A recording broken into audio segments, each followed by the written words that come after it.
Hey, it's Marina, travel experta. Today we're going to be talking about healthcare of Guatemala. Are you guys ready for an adventure? Let's begin.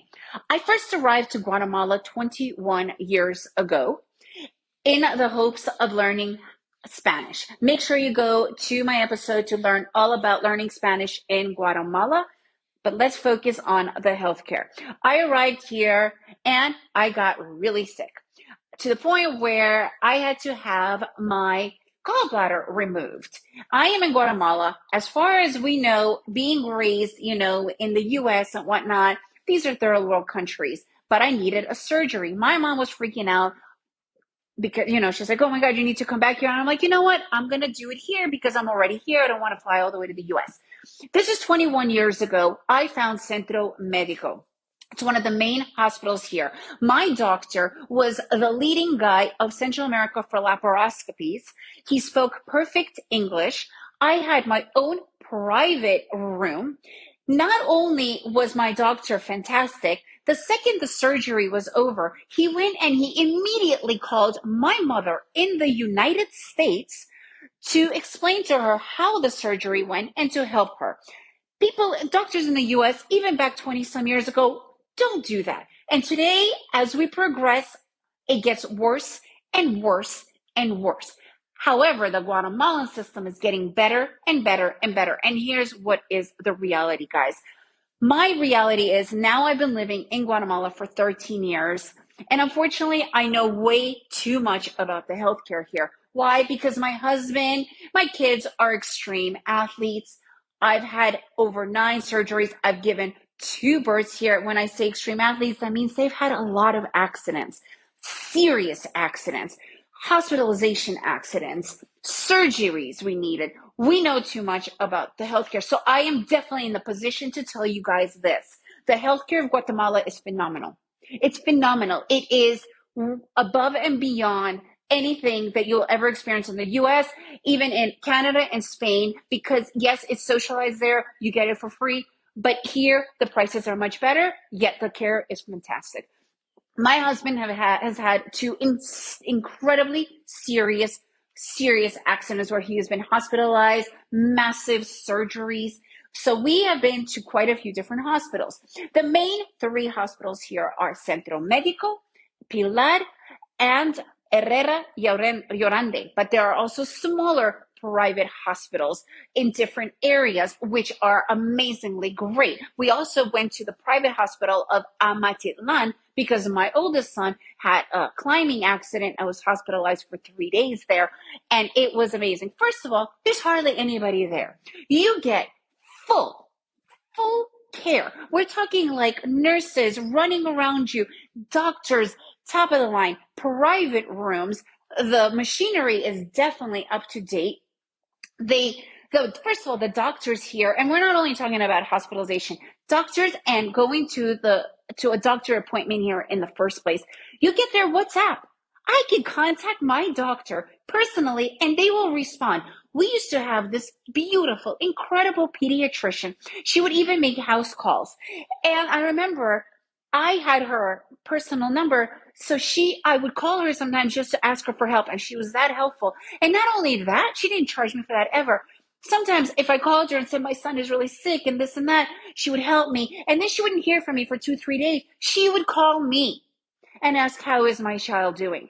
This is the kind of care we're talking about. You go to their office for an appointment. They will spend an hour to 2 hours with you without even giving it a second thought. The majority of the doctors speak English fluently as well if you have that issue. I do speak Spanish fluently, but I do like to know my medical information in English. They go above and beyond. They are helpful. They will call you. You can call them anytime you want. Now, about the facilities. The hospitals here are top of the line. You don't have to wait around. Here's the thing. My mom had lung cancer. She had to get half of her lung removed.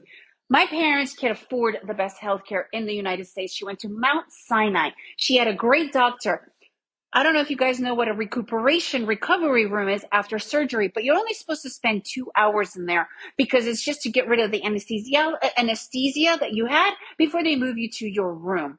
They didn't have a room for her. She was stuck in there for 48 hours.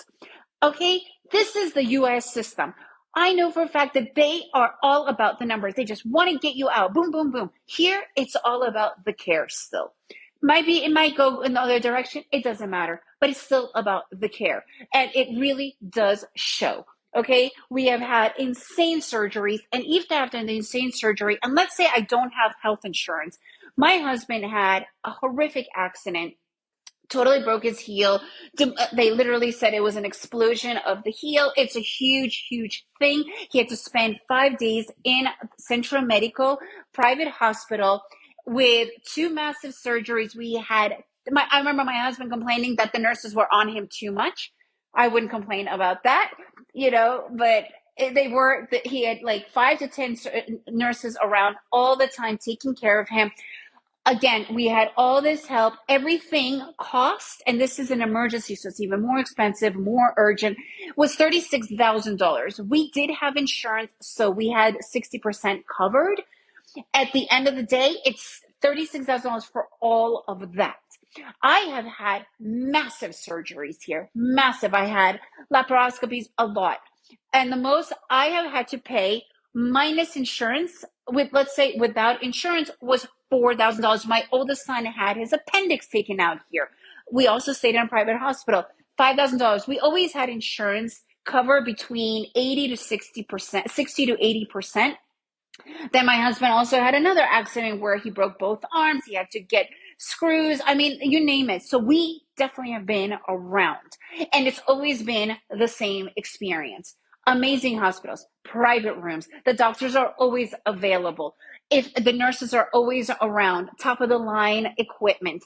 And those were the prices. So some people choose not to have health insurance because they still believe that those prices are lower than they would have paid in the US with insurance. Makes sense.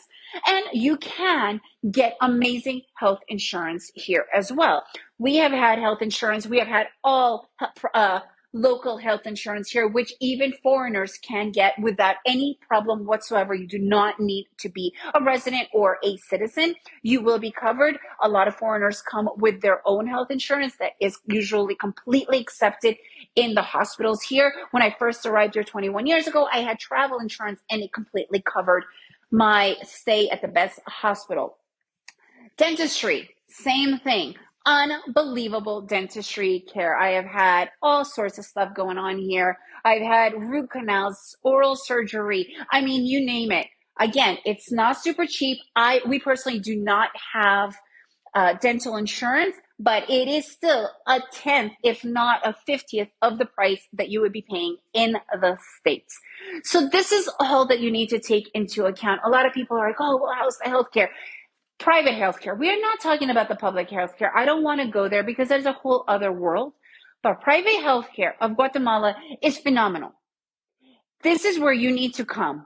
Okay? If you're worried about healthcare, you should not be worried at all about it.